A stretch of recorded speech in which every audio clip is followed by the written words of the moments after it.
ভারতীয় বিদেশ ভ্রমণকারীদের কাছে থাইল্যান্ড আজ একটা অত্যন্ত জনপ্রিয় গন্তব্যস্থল। ব্যাংককের আকাশচুম্বী অট্টালিকা, পাটায়া সমুদ্র সৈকত বা প্রাপ্তবয়স্কদের রাত্রিকালীন আমোদ প্রমোদের জন্য থাইল্যান্ডের জুড়িমেলা ভার। কিন্তু জানেন কি, প্রাচীনকালে সিয়াম নামে পরিচিত এই থাইল্যান্ডের ইতিহাস আমাদের ভারতভূমির ইতিহাসের সাথে অঙ্গাঙ্গিভাবে জড়িত। ব্যাংককের ব্যস্ত শহর জীবনের একটু দূরেই একটা শহরের নাম আয়ুত্থায়া, যা অযোধ্যার নামে নামকরণ হয়েছিল।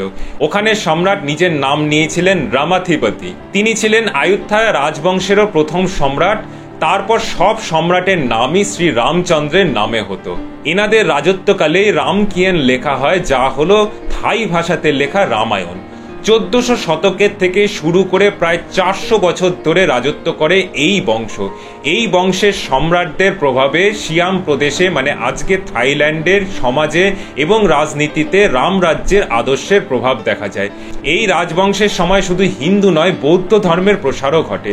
1700 শতকে এই বংশের সম্রাট ছিলেন নরাই দ্য গ্রেট, যার আরেক নাম ছিল তৃতীয় রামাধিপতি।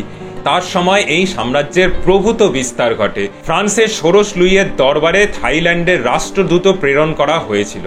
1800 শতকে বার্মিজ আক্রমণে এই রাজবংশের পতন ঘটে।